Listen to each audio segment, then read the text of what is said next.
Charles Hanel, la clé de la maîtrise. Quatrième partie. Je vous propose ici la quatrième partie. Cette partie vous montrera pourquoi ce que vous pensez, ce que vous faites ou ce que vous ressentez indique ce que vous êtes. La pensée est énergie et l'énergie est pouvoir. Et c'est parce que toutes les religions, les sciences et les philosophies que le monde a connues jusqu'ici se sont basées sur la manifestation de cette énergie plutôt que sur l'énergie elle-même, que le monde a été limité aux effets alors que les causes étaient ignorées ou mal comprises. C'est ainsi que nous avons Dieu et le diable en religion, le positif et le négatif en science et le bien et le mal en philosophie. La clé de la maîtrise inverse le processus. Elle s'intéresse uniquement à la cause et les lettres que j'ai reçues de mes étudiants racontent une histoire merveilleuse. Elles indiquent d'une manière concluante qu'ils ont découvert la cause leur permettant d'obtenir santé, harmonie, abondance et tout ce qui peut s'avérer nécessaire à leur bien-être et à leur bonheur. La vie est expression et c'est à nous de nous exprimer harmonieusement et de manière constructive. La douleur, la misère, le malheur, la maladie et la pauvreté ne sont pas des nécessités. Nous procédons constamment à leur élimination.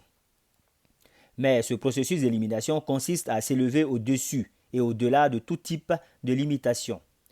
Celui qui a renforcé et purifié sa pensée n'a pas besoin de se préoccuper des microbes, et celui qui a compris la loi de l'abondance ira immédiatement vers la source d'approvisionnement. C'est ainsi que le sort, la fortune et le destin seront contrôlés aussi aisément qu'un capitaine commande son bateau ou un mécanicien son train. Votre jeu n'est pas le corps physique. C'est simplement un instrument que le jeu utilise pour accomplir ses buts.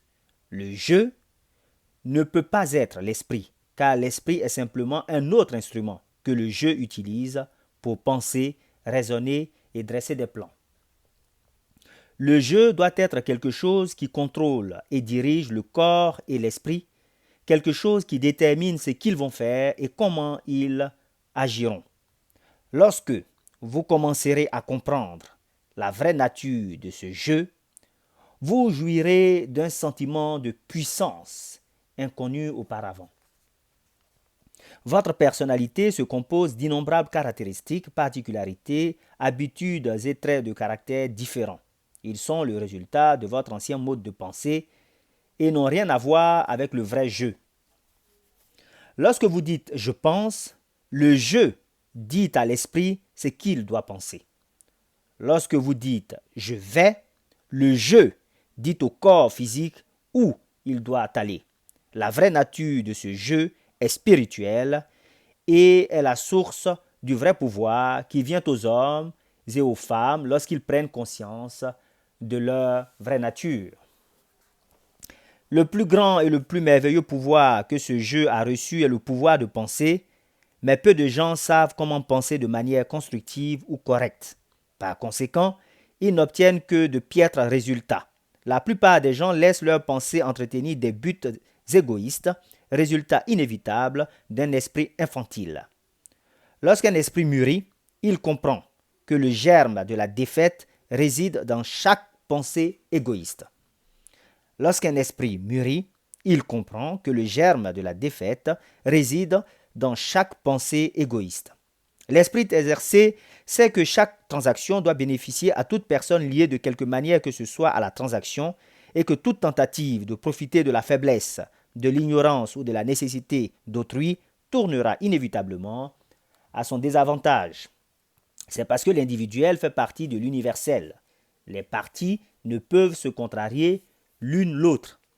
Bien au contraire, le bien-être de chaque partie dépend de la reconnaissance de l'intérêt du tout. Ceux qui reconnaissent ce principe bénéficient d'un grand avantage dans leurs activités professionnelles et sociales. Ils n'épuisent pas leurs forces. Ils sont à même d'éliminer facilement les pensées vagabondes. Ils peuvent aisément se concentrer fortement sur n'importe quel sujet. Ils ne gaspillent ni leur temps ni leur argent à poursuivre des objectifs qui ne leur seront en aucune façon bénéfiques. Si vous n'êtes pas capable de faire ceci, c'est parce que vous n'avez pas produit l'effort nécessaire jusqu'ici. Le moment est venu de faire cet effort. Le résultat sera exactement en proportion avec l'effort que vous déploierez. L'une des affirmations les plus puissantes que vous puissiez utiliser pour renforcer votre volonté et réaliser votre pouvoir d'accomplissement, c'est « Je peux être ce que je veux être ». Chaque fois que vous répétez cette affirmation, réalisez qui est et ce qu'est ce jeu. Essayez de comprendre la vraie nature du jeu. Si vous y arrivez, vous serez invincible. À la condition seulement que vos objectifs et vos buts soient constructifs et par conséquent en harmonie avec le principe créateur de l'univers. Si vous vous servez de cette affirmation, utilisez-la continuellement, matin et soir, et aussi souvent que vous y pensez pendant la journée. Continuez à procéder ainsi jusqu'à ce qu'elle fasse partie de vous. Faites-en une habitude. Si vous ne faites pas ceci, autant ne pas commencer du tout, car la psychologie moderne nous explique que lorsque nous commençons quelque chose et que nous ne le terminons pas, ou lorsque nous prenons une bonne résolution et que nous ne la respectons pas, nous formons une habitude d'échec, un échec absolu et honteux. Si vous n'avez pas l'intention de faire une chose, ne la commencez pas. Si vous la commencez, allez jusqu'au bout, envers et contre tout. Si vous décidez de faire quelque chose, faites-le. Ne laissez rien ni personne interférer. Le jeu en vous l'a déterminé. La chose est réglée. Les dés sont jetés. La discussion est close. Si vous réalisez cette idée, commencez par de petites choses que vous pouvez contrôler et augmentez graduellement votre effort dans les limites de ce que je peux faire. Vous constaterez que vous pourrez finalement vous contrôler. Beaucoup d'hommes et de femmes ont découvert à leurs dépens qu'il est plus facile de contrôler un royaume que de se contrôler soi-même. Mais lorsque vous aurez appris à vous contrôler, vous aurez trouvé le monde intérieur qui contrôle le monde extérieur. Vous serez devenu irrésistible et les hommes et les choses répondront à tous vos souhaits sans effort apparent de votre part. Ce n'est pas si étrange ou impossible que cela peut sembler. Si vous vous rappelez que le monde intérieur est contrôlé par le jeu et que ce jeu est partie ou un avec le jeu infini qui est l'énergie ou l'esprit universel, généralement appelé Dieu. Il ne s'agit pas d'un simple énoncé ou d'une simple théorie conçue pour confirmer ou établir une idée. C'est un fait qui a été accepté par la meilleure des pensées religieuses et par la meilleure des pensées scientifiques. Herbert Spencer disait « Parmi tous les mystères dont nous sommes entourés, rien n'est plus certain que le fait que nous sommes toujours en présence d'une énergie infinie et éternelle dont procède toute chose. » Lyman Abbott, dans un discours adressé devant les anciens du séminaire théologique de Bangor, disait « Nous en arrivons à penser que Dieu demeure en l'homme plutôt qu'il n'opère sur les hommes de l'extérieur. » La science fait de petits pas dans ses recherches et puis s'arrête. La science découvre l'énergie éternelle toujours présente, mais la religion trouve le pouvoir qui sous-tend cette énergie et le localise dans l'homme. Il ne s'agit pas là d'une nouvelle découverte. La Bible dit exactement la même chose et le langage utilisé est tout aussi clair et convaincu. La Bible dit exactement la même chose et le langage utilisé est tout aussi clair et convaincant. Ne savez-vous pas que vous êtes le temple du Dieu vivant? C'est donc ici que réside le secret du merveilleux pouvoir créateur du monde intérieur. C'est là le secret du pouvoir, de la maîtrise. Maîtriser ne signifie pas se priver. La dénégation de soi n'est pas le succès. Nous ne pouvons donner à moins d'obtenir. Nous ne pouvons être utiles à moins d'être forts. L'infini n'est pas faillible et nous, qui sommes les représentants du pouvoir infini, ne pouvons être faillibles non plus. Si nous souhaitons être utiles à autrui, nous devons avoir du pouvoir et plus de pouvoir, mais pour l'obtenir, nous devons le donner. Nous devons servir. Plus nous donnerons, plus nous recevrons. Nous devons devenir un canal par lequel l'universel peut exprimer son activité. L'universel recherche constamment à s'exprimer, à servir, et il recherche le canal qui lui permet d'exprimer la plus grande des activités, de faire le plus grand bien, de servir au mieux l'humanité. L'universel ne peut s'exprimer à travers vous aussi longtemps que vous êtes préoccupé par vos plans et par vos buts propres. Calmez vos sens, recherchez l'inspiration, concentrez votre activité mentale à l'intérieur, demeurez dans la conscience de votre unité avec l'omnipotence. Les eaux calmes sont profondes. Contemplez les nombreuses possibilités auxquelles vous accédez spirituellement grâce à l'omniprésence de votre pouvoir. Visualisez les événements, les circonstances et les conditions que ces liens spirituels peuvent aider à manifester. Prenez conscience que l'essence et l'âme de toute chose est spirituelle et que le spirituel est réel parce que c'est la vie de tout ce qui est. Lorsque l'esprit s'en va, la vie s'en va, elle meurt, elle cesse d'exister. Ces activités mentales appartiennent au monde intérieur, le monde de la cause, et les conditions et les circonstances qui en résultent sont les faits. C'est ainsi que vous devenez créateur. C'est un travail important. Plus élevé, plus grand et plus noble sont les idéaux que vous êtes à même de concevoir, plus le travail sera important. Une surcharge de travail, de jeu ou d'activités corporelles de toutes sortes produit un état d'apathie et de stagnation mentale qui empêche d'accomplir le travail plus important qui permet de prendre conscience du pouvoir conscient. Nous devrions donc fréquemment rechercher le silence. Le pouvoir vient du repos. C'est dans le silence que nous pouvons être calmes. Lorsque nous sommes calmes, nous pouvons penser, et la pensée est le secret de tout accomplissement. La pensée est un mode de mouvement et est portée par la loi de la vibration, tout comme la lumière ou l'électricité.